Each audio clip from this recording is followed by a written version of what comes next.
Aquele dinheiro que você escondeu tão bem, Lena, cadê? Não é para o carro novo que você tanto sonha, mas eu preciso de um televisor de última geração para minha mãe e um sistema de som para minha oficina. Sua velha companheira de 10 anos ainda aguenta mais uns bons quilômetros, não precisa desse drama todo. Mas a resposta que ele esperava não veio. Em vez disso, só o som dos passos dela se afastando pela casa, enquanto ele, paralisado, via seus planos desmoronarem ali mesmo, no meio da sala. E é assim que começam as histórias que mais nos tocam, não é mesmo? Cada família tem as suas, mas algumas ressoam tão forte que parecem espelhar nossas próprias batalhas. Essa aqui, por exemplo, é daquelas que faz a gente balançar a cabeça, suspirar e pensar: como é que a gente chega a esse ponto? O carro engasgou mais uma vez, tossindo como um velho fumante no meio da rua. Selena bateu o volante com as duas mãos, frustrada, e saiu da máquina sem nem olhar para trás. Onde você acha que vai? Gritou Oleg do banco do motorista, claramente sem a menor intenção de abandonar o conforto duvidoso do carro para enfrentar a chuva de outubro. Olha o painel, seu gênio. Não está vendo que o carro não pega? Ela disparou, já com um pé na calçada. Dá mais uma chance, Lena. Só precisa de jeito. Ele insistiu, torcendo o rosto como se tivesse chupado um limão inteiro. Ela apenas balançou a cabeça, impaciente. Não tenho tempo para isso. Não vou me atrasar de novo. E eu? Vou ter que pegar lotação agora, ele reclamou com a voz fina como a de uma criança birrenta. Lena nem se deu ao trabalho de responder. Seguiu em frente, ignorando os chamados dele, a chuva molhando seus cabelos, o coração acelerado pela raiva e pela pressa. Não era a primeira vez que aquele carro a deixava na mão. E pior, não seria a última. No trabalho já tinham começado a fazer comentários velados sobre seus atrasos constantes. Perder o emprego era a última coisa que ela queria, mas se continuasse dependendo daquele monte de sucata sobre rodas que Oleg teimava em chamar de carro, era exatamente isso que ia acontecer. Um dia aquele transtorno sobre 4 rodas ia falhar de vez, e ela ficaria sem trabalho, sem dinheiro e muito provavelmente sem paciência. Não que Lena sempre tivesse odiado aquele carro. Há uma década, quando seus pais o presentearam, ela chorou de emoção.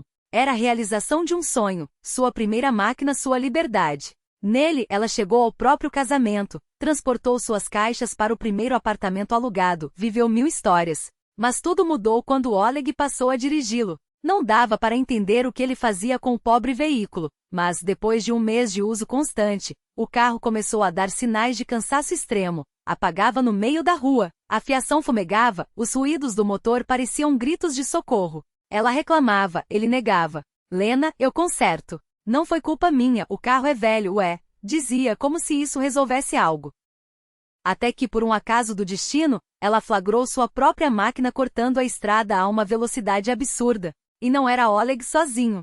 Ao lado dele, no banco do passageiro, estava sua mãe, com um sorriso de satisfação no rosto. O porta-malas e o banco traseiro transbordavam de caixas pesadas, tão cheias que o carro raspava o asfalto. Quando Lena confrontou o marido, ele, é claro, inventou uma desculpa esfarrapada. Fui trabalhar o dia todo, o carro estava estacionado, e minha mãe nem saiu de casa. Mentira tão mal contada que doía. Sem pensar 2 vezes, ela ligou para a sogra, colocando a chamada no viva voz. A resposta veio rápida, sem filtros. Ah, Lena, meu amor, como está a coluna do meu filhinho? Coitado, hoje carregou umas baterias de ferro e uns entulhos da reforma sozinho, deve estar todo dolorido. Você cuida bem dele, faz umas massagens. Lena cerrou os dentes, despediu-se com educação forçada e encarou Oleg, que mesmo envergonhado, ainda tentou se justificar. Ajudei minha mãe uma vez e agora sou o vilão?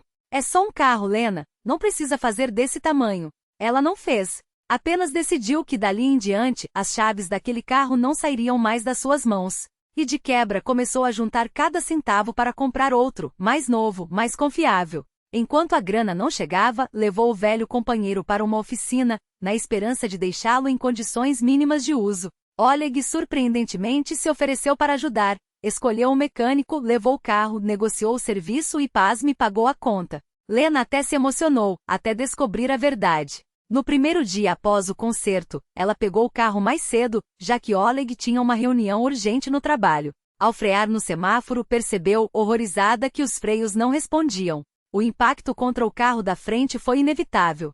Furiosa, ela correu até a oficina para exigir explicações, mas o que ouviu a deixou ainda mais estarrecida. Oleg tinha retirado o carro antes da hora, alegando ter encontrado um serviço mais barato, e levado embora o dinheiro do conserto. Naquela mesma noite, ele chegou em casa como um furacão, suando, falando sozinho, agitado.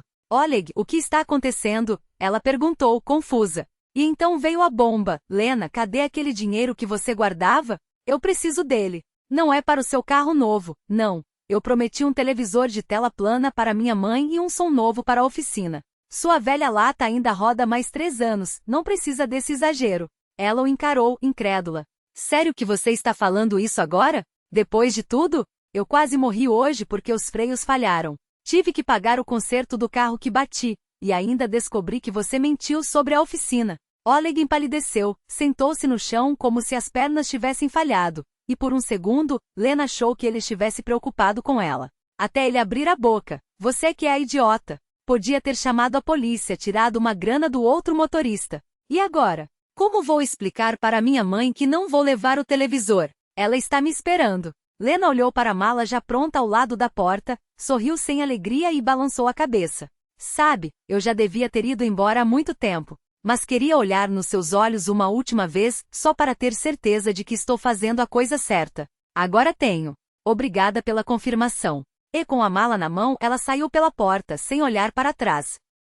A porta se fechou com um clique suave, como um ponto final na frase que ela tanto tempo queria escrever. Lek, finalmente compreendendo o peso daquelas palavras, arremessou-se em direção à saída, a voz embargada pela urgência. Espere. Como assim você vai embora? E por quê? Nem sei por onde começar. Ele passou os dedos pelos cabelos, a mente um turbilhão de justificativas mal costuradas. Talvez, porque quase morri por causa da sua bondade. Ou porque cansei de engolir suas mentiras como se fossem verdades baratas. Os olhos dela, secos e firmes, cravaram-se nos dele por um último segundo. E as nossas economias? O que eram nossas, aliás? Lek engoliu em seco, a memória traindo-o na hora mais inconveniente. Nossas? Quando exatamente você depositou algo nessa conta, hein? Ah, não se lembra. Que coincidência. Eu também não. Um sorriso amargo curvou seus lábios. Elas eram minhas, e agora não são mais de ninguém. Adeus. O ar da rua bateu em seu rosto como um sopro de liberdade. Com as mãos ainda trêmulas, ela discou o número do táxi e 30 minutos depois, já rolava pela estrada em direção à casa dos pais. Não houve hesitação. No dia seguinte, o pedido de divórcio foi protocolado. Um mês depois, o papel timbrado com a palavra solteira chegou como um certificado de sobrevivência. 6 meses se passaram e lá estava ela, ao volante de um carro que, embora não fosse novo, brilhava com a promessa de um recomeço. Sim, ela havia mentido para Lek naquela última discussão, não gastara tudo. Uma parte das economias resistira, escondida como um trunfo contra o azar. A venda da ajuda dos pais e um pouco de teimosia transformaram-se naquela máquina prateada que agora cortava o asfalto com elegância. E então o destino, sempre irônico, resolveu brincar com ela. No semáforo, entre o amarelo e o verde, um rosto conhecido surgiu no carro ao lado. Oleg! Seus olhos se arregalaram quando a reconheceu, a boca entreaberta como se as palavras tivessem ficado presas na garganta. Lena, porém, não deu tempo para reações. Com um toque suave no acelerador e um sorriso que era metade triunfo, metade despedida, ela avançou assim que o sinal abriu. Filha, por que essa crueldade? O riso do pai ecoou pelo habitáculo, enquanto pelo retrovisor o ex-cunhado encolhia até virar um ponto distante no horizonte. Ela apenas encolheu os ombros, os dedos brincando com a direção. Por cada mentira que engoli. Pelos 10.000 que sumiram na batida. Pelo televisor que ele jurou comprar para a mãe dele, enquanto eu contava moedas para o aluguel. O carro ganhou velocidade, levando consigo o passado, e pela primeira vez em anos, o futuro parecia mais leve que o ar.